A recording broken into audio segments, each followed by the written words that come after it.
이제 시간 우리 하나님 말씀 보도록 하겠습니다. 하나님 말씀은 욥기 32장 말씀이 되겠는데요.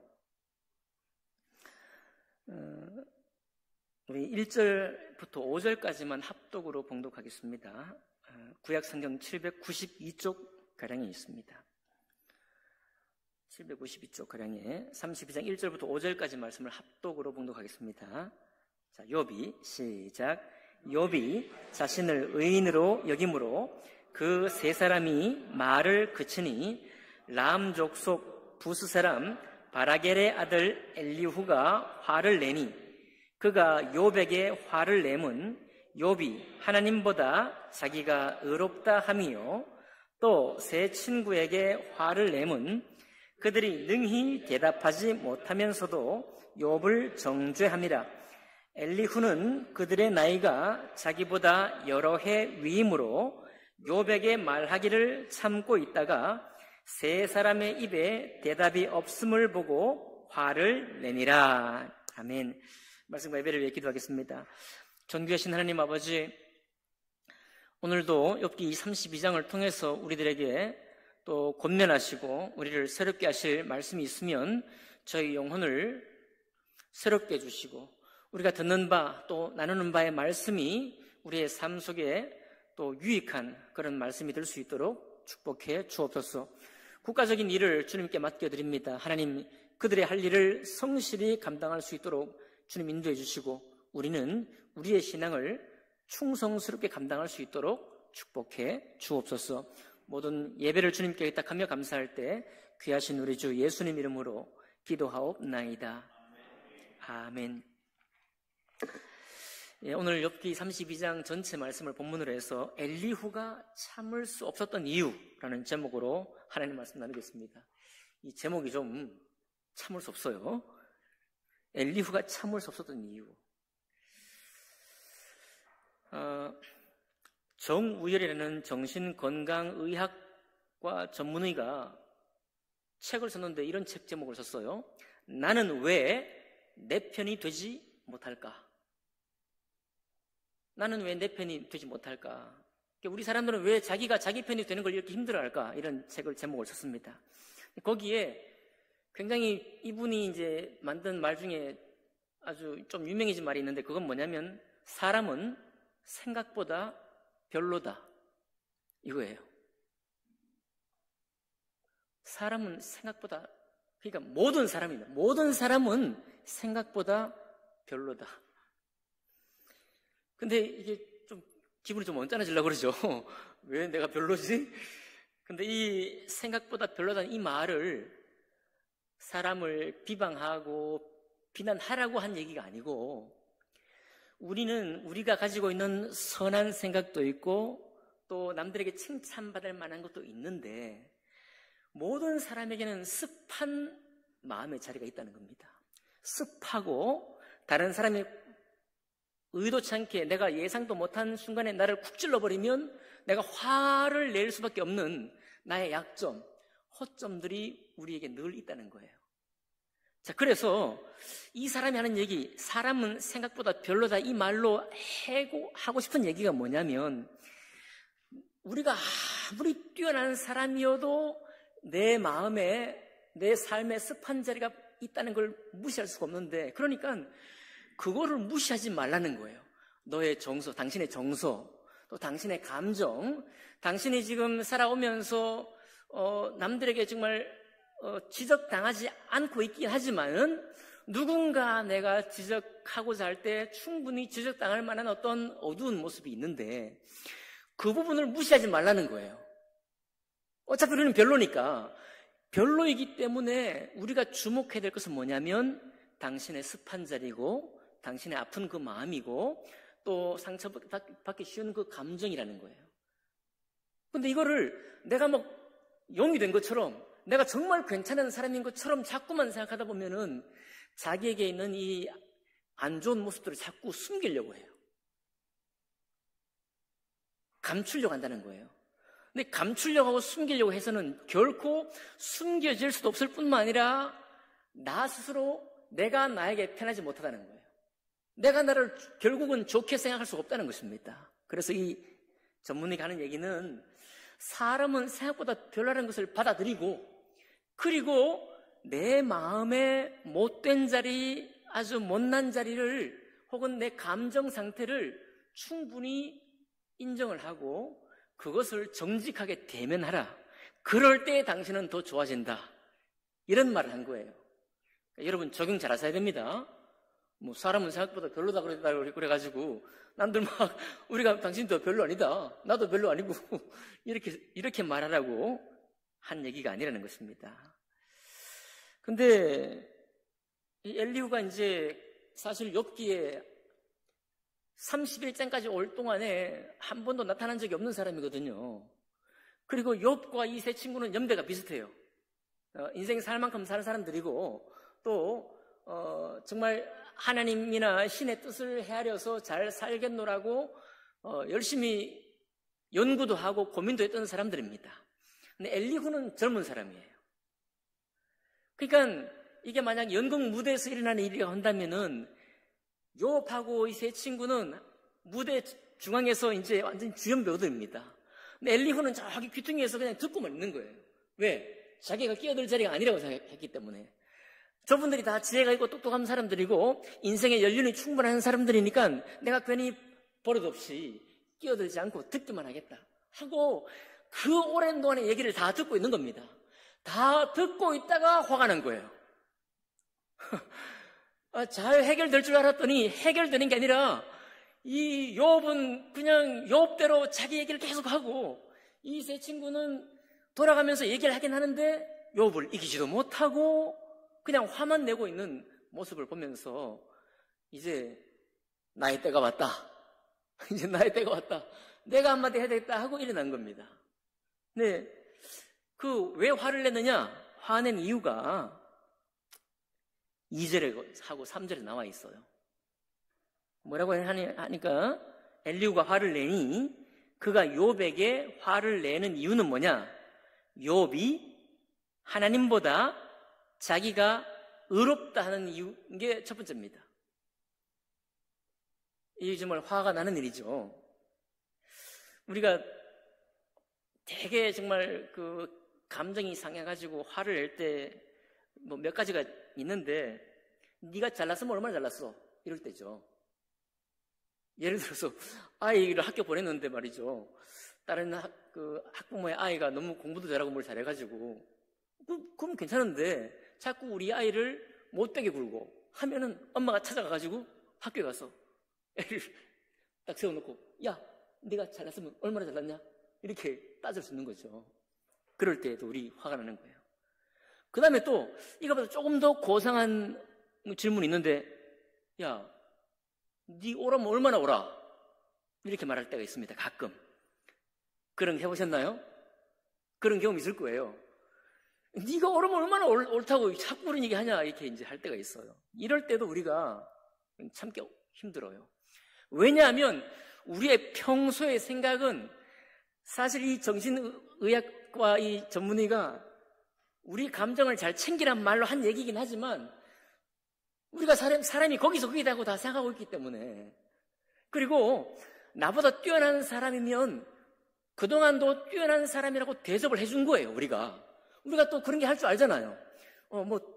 특별한 사람이면 특별하게 대우도 해줬습니다. 그런데 왜 화가 나느냐?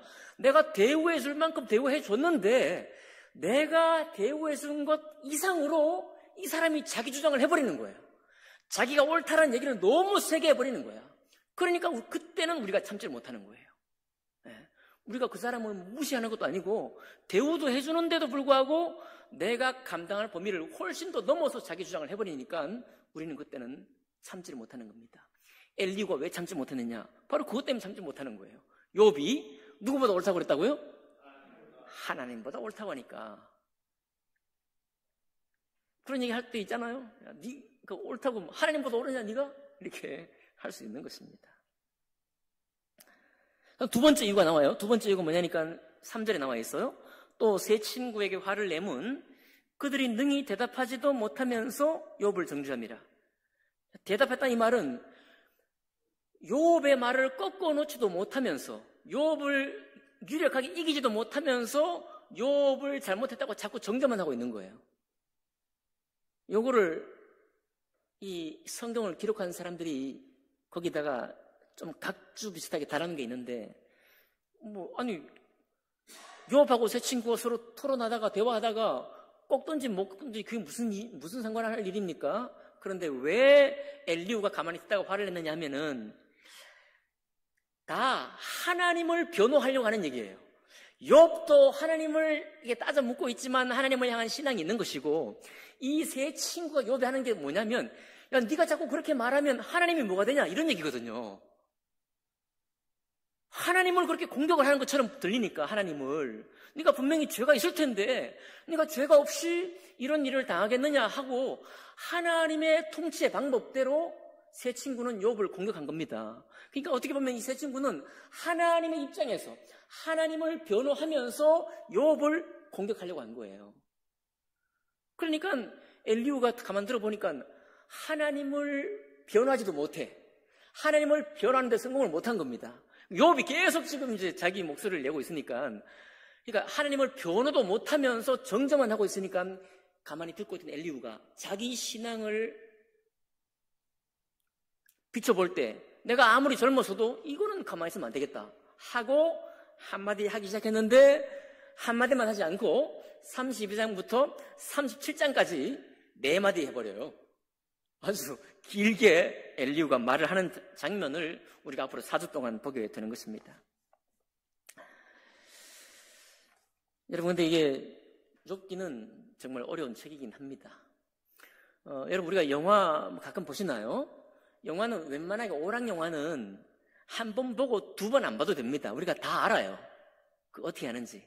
근데 조금 예술 영화라든지 아니면 감독이 정말 치밀한 감독이어서 영화를 보는 중간중간에 뭔가 그 다음에 장면을 예상할 수 있는 걸 숨겨놓은 감독들이 있어요. 이런 것들은 한 번 보면 다 이해가 안 돼요. 그래가지고 몇 번 봐요?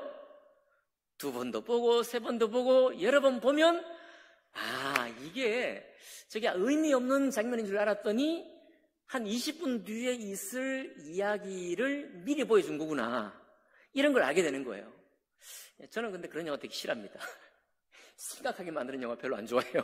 그냥 아무 생각 없이 보는 영화를 제일 좋아하는데, 어쨌든 욥기가 어떤 책이냐면 그냥 쑥 읽으면요 전혀 몰라요. 누가 잘했는지 잘못했는지도 명확해지지 않습니다. 욥이 잘못하는 것 같기도 하고 새 친구 훨씬 더 옳아 보이기도 하고 막 혼란스러워요. 학자들도 혼란스러워합니다. 학자들도 이게 욥이 잘했다는 건지 못했다는 건지, 친구들이 잘했다는 건지 못했다는 건지, 엘리후는 잘했다는 건지 못했다는 건지 아직도 헷갈려합니다. 근데 제가 이 욥기 우리 나누면서 늘 말씀드렸습니다.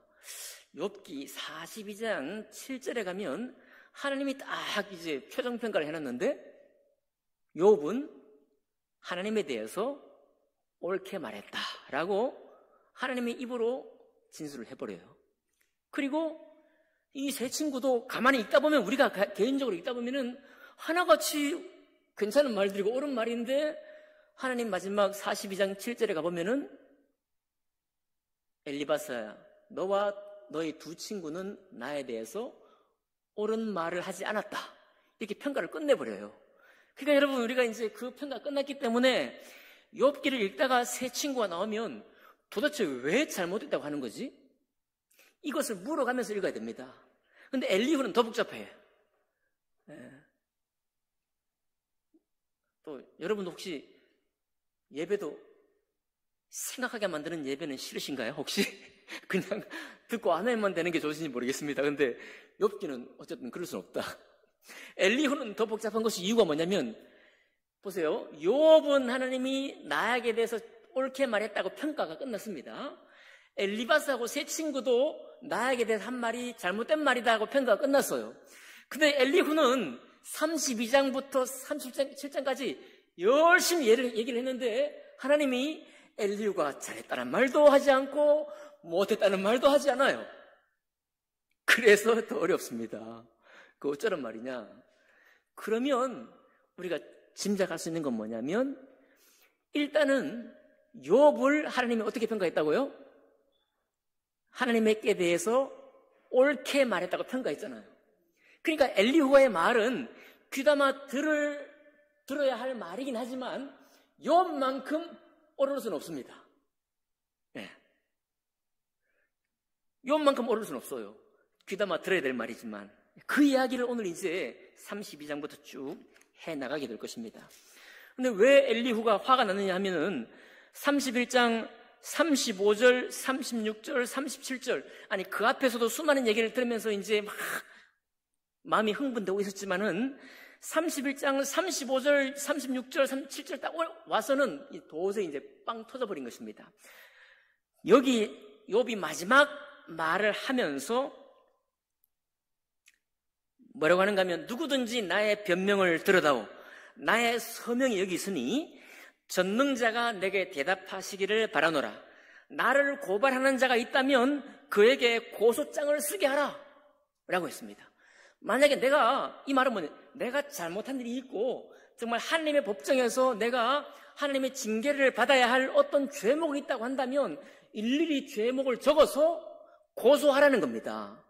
그런데 누구한테 하는 얘기냐? 나를 고발하는 자가 있다면 그에게 고소장을 쓰게 하라. 누구한테 하는 얘기냐? 학자들도 가만히 따져보니까 하나님이 하나한테 하는 말이에요. 왜냐하면 엘리바스와 세 친구는 이미 고소할 거 다 했잖아요. 그죠? 이미 말로 다 했단 말이에요.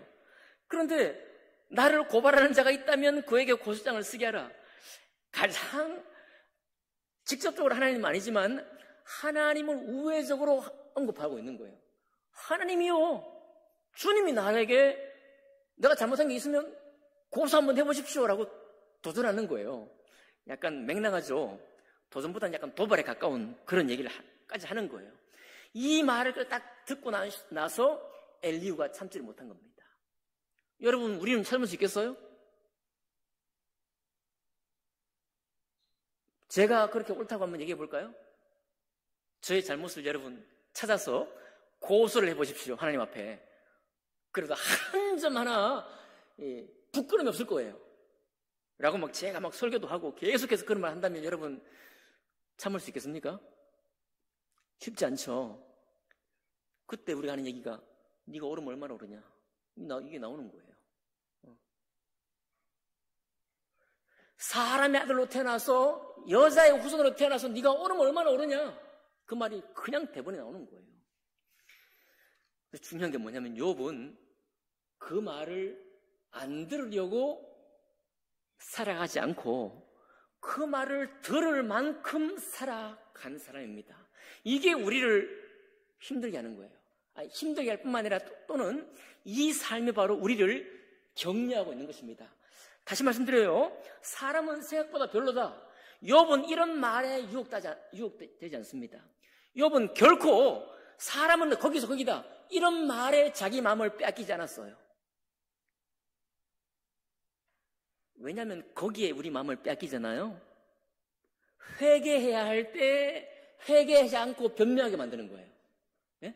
우리가 하나님 앞에 회개해야 할 타이밍인데 그때 회개하지 않고 변명하게 됩니다. 이유가 뭐예요? 나나 당신이나 사람이면 누구나 거기서 거기기 때문에 나의 잘못이나 너의 잘못이나 비슷하다는 거예요. 그러니까 똔똔이 된다는 겁니다. 똔똔이. 죄송해요. 나는 여기서 이만큼 잘못하고 너는 거기서 그만큼 잘못하니 누가 우열을 가릴 수 있겠느냐? 누가 더 옳다고 말할 수 있겠느냐? 그러니 그냥 산다 이거예요. 그냥 살아간다는 겁니다. 그런데 이런 가치관과 이런 세관을 욥기는 허락하지 않습니다. 최소한요. 욥은 허락하지 않아요. 그리고 여러분, 성서 침례교가 그렇게 좋아하는 신약 성경도 그것을 허락하지 않아요. 지난주에도 말씀 나눴지만은 예수 그리스도의 장성한 분량이 충만한 데까지 이르라. 항상 그 말을 하고요. 너희가 구원을 이룰 것인데 구원을 두렵고 떨림으로 이루라 하신 것도 이건 구약 말씀입니다. 시편에 나오는 말씀이에요. 그 말씀으로 우리를 변함없이 도전하고 있는 것입니다. 그러니까 하나님 앞에 서 있고 주님의 음성을 듣고 주님의 말씀과 함께 교제한다는 것은 마냥 편할 수가 없습니다, 여러분. 마냥 사람들처럼 누구나 그런 생각을 품고 있는 것처럼 우리가 사람으로 태어나서 어떻게 신이 될 수 있느냐라고 하는 이야기로 우리의 가치관과 세계관을 딱 묶어놓는 한은 우리는 발전하지 못합니다. 우리는 성장할 수 없어요. 성숙할 수도 없습니다. 그럼 얼마나 따라가야 되느냐? 허겁지겁 따라가야 되느냐? 그것도 아니에요. 항상 하나님의 말씀에 눌린 사람에게 큰 위로가 되었던 최근 한 10여 년 동안에 어떤 말이 있습니다. 그건 뭐냐면 모든 사람은 공사 중이다, 이런 말이에요. 우리는 다 공사 중이니까 우리가 어떻게 그 순간 특정한 시점에서 내가 다 온전하다, 나는 온전한 사람이다, 어제까지는 내가 부족했지만 오늘은 내가 완전한 사람이 됐다, 그럴 수가 없잖아요. 항상 우리는 여기 고쳐놓으면 저기 고쳐야 되고, 여기 고치면 또 저기 고쳐야 되고, 평생 우리는 공사 중인 사람은 맞습니다. 그래서 이런 설교를 우리가 듣게 되었을 때 여러분과 제가 그렇다, 마치 내가 너무 닥달되었구나, 내가 나를 너무 닥달했구나, 내가 뭐 그렇게 잘난 사람도 아닌데 사람은 다 별론데 내가 왜 그렇게 나를 못 살게 굴었을까? 좀 여유있게, 좀 이렇게 나를 좀 받아들여 가면서 나를 좀 괜찮은 사람으로 생각하면서 살아야 될 텐데 내가 왜 그렇게 나를 어깨에 무거운 짐을 지웠을까? 하고 우리 마음에 평안을 얻을 수는 있습니다. 그런데 그걸 가지고 우리가 계속해서 나는 공사 중이니까 라는 말로 한다면 우리는 하나님이 주시는 회개의 기회를 다 놓치고 있는 거예요.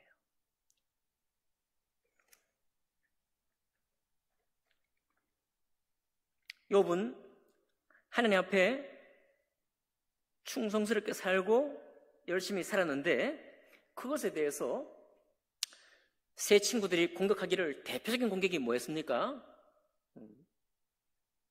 사람이 어찌 하나님 앞에서 의롭다 하겠느냐? 맞죠? 시편에도 나오는 얘기입니다. 신약 성경에도 똑같이 나오는 말이에요. 사람이 어떻게 하나님 앞에 의롭겠느냐? 욥이 입 다물어야 될 순간인데 그 말 앞에서는 아무리 다른 데는 자기가 뭐 할 말이 있어도 그 말 앞에서는 껍벅 죽어야 되는데 욥은 그렇게 하지 않았어요.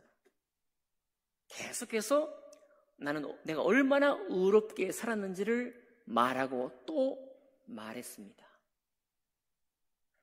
어디까지 나갔습니까? 오늘 아까 말씀드렸던 것처럼 하나님보다 자기가 의롭다고 말하는 것처럼 들리도록, 우리를 참지 못하게 할 만큼, 내가 너 이것도 잘한 거 알고 저것도 잘한 거 알지만 그거는 아니지 라고 우리가 공격할 수 있는 시점에서 거기까지도 욥은 끝까지 밀어붙여 버리는 거예요. 이게 욥의 신앙입니다. 그러니까 여러분과 제가, 우리는 예수님이 아니죠. 우리는 예수님이 아닌 거 분명합니다. 우리가 예수님이 아니라고 우리의 부족함을 용납해 왔지만은, 여러분, 욥도 사람의 아들이고 우리도 사람의 아들이에요. 욥도 똑같은 성정을 가진 사람이었고 우리도 똑같은 성정을 가진 사람입니다. 그런데 욥은 거기서 자기를 주저앉혀서 아니란 비평을 하고 있지 아니하고 계속해서 자기가 혼자 있을 때 자기 가족들을 향해서, 자기 자녀들을 향해서 우리 주님 앞에서 어떻게 사는 것이, 어떻게 내가 이 하나님 말씀을 듣고서 그 말씀에 합당한 사람으로 살 것인지를 고민하고 기도하고 그렇게 살려고 애를 썼다는 거예요. 근데 더 중요한 게 뭡니까? 그런 삶을 욥이 후회하지 않았다는 거예요. 오히려 하나님의 최종 승인, 그래, 욥 너는 나에게 대해서, 그리고 내가 너에게 맡긴 하나님의 말씀에 대해서 내가 정말로 신실했고 너는 나에게 옳은 말을 했다 라는 평가를 받기까지 욥은 밀어붙인 것입니다. 그리고 그 욥을 꺾으려고 했던 이 세 친구는 끊임없이 끌어내리려고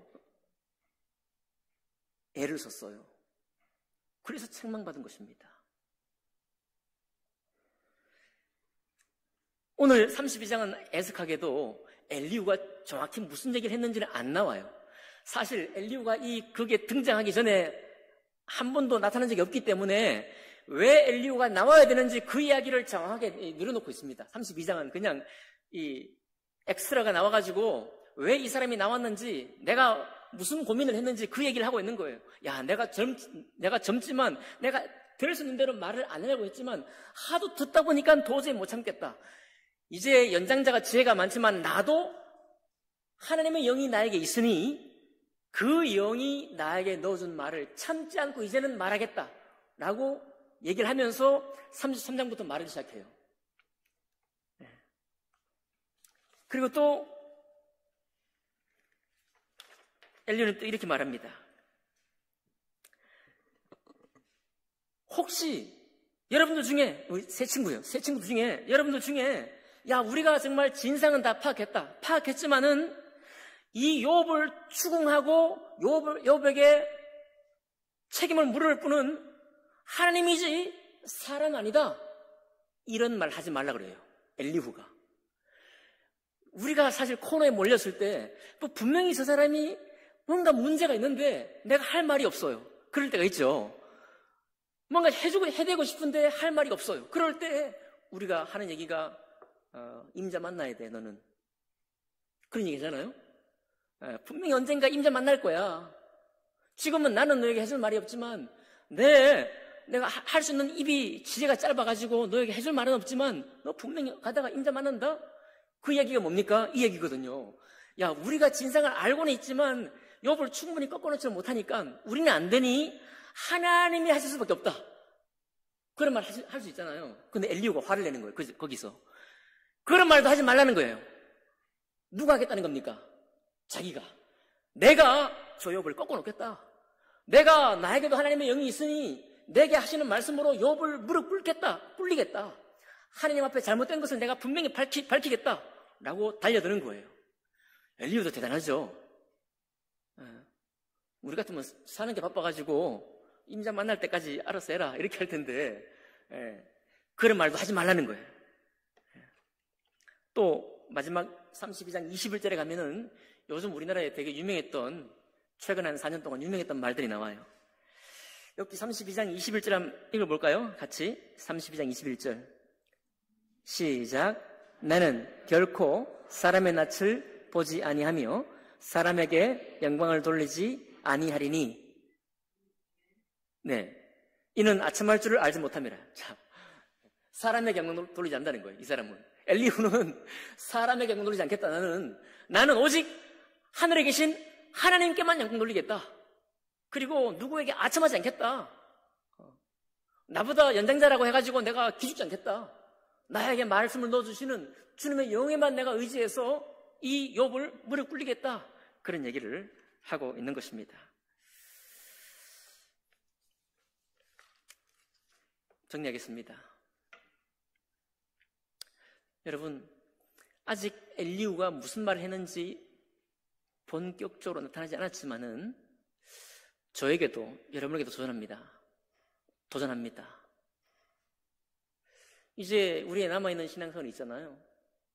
우리 호흡이 있는 동안에 우리가 나이가 들어서 이제 체력도 딸리고 젊을 때 그런 열정도 조금 이제 부드러워져 있고 좀 희석되어 있습니다만은 욥 나이가 상당한 나이에 있음에도 불구하고 욥이 젊은 사람보다 훨씬 더 하나님 말씀을 사랑하고 그 말씀대로 자기를 의로운 삶을 사는 것을 굳이 말씀드리자면 필생의 사명처럼 가지고 있었습니다. 필생의 사명처럼 말이죠. 내가 나의 이전보다 더욱더 의로운 사람으로 주님 앞에 떳떳하게 나타나겠다. 이 사실 자체가 욥 전생애를 관통해서 욥을 이끌어갔던 힘이에요. 여러분과 저에게 욥이 오늘도 도전하기 원합니다. 네, 우리는 공사 중입니다. 우리는 별로예요, 사실. 우리는 그래서 서로 이야기하다 보면은 서로 어깨동무하고 그렇지 우리가 뭐 이렇게 위로하면서 서로 오히려 위로를 받고 또 힘을 얻기도 합니다. 그런데 다시 한번 욥의 신앙의 중심을 회복할 수 있기를 원하는 것입니다. 급하고도 또 전심으로 주님을 찾는 삶이 어떤 삶인가 욥이 우리에게 보여주고 있거든요. 앞으로 우리의 신앙생활과 예배와 믿음의 교제와 또 여러분 개인적으로 홀로 있을 때 주님을 내가 어떻게 추구하고 주님을 내가 어떻게 닮아갈 것인지에 대해서 욥기는 우리에게 굉장히 파워풀한 강력한 도전을 주고 있다는 것은 분명합니다. 그리고 만약 엘리후가 올바른 얘기를 했지만 욥만큼은 아니라고 하는 것이 앞으로 밝혀진다면 여러분과 저희가 이 하나님의 뜻을 생각하고 신앙생활을 생각하는 이 마음이 더 조금 민감해지고 예민해져야 한다는 것을 우리는 받아야 한다. 우리는 받아들여야 한다. 그런 생각이 드는 것입니다. 부족하고 연약한 우리가 또 정말 별로인 우리가 그리고 여전히 공사 중인 우리지만은 그것이 결코 내가 주님 앞에 나아가야 할 일을 끌어내리거나 방해하게 놓아두어서는 안 됩니다. 청년의 힘을 가지고 다시 하나님 앞에 나아가시는 여러분과 제가 되었으면 좋겠습니다. 기도하겠습니다.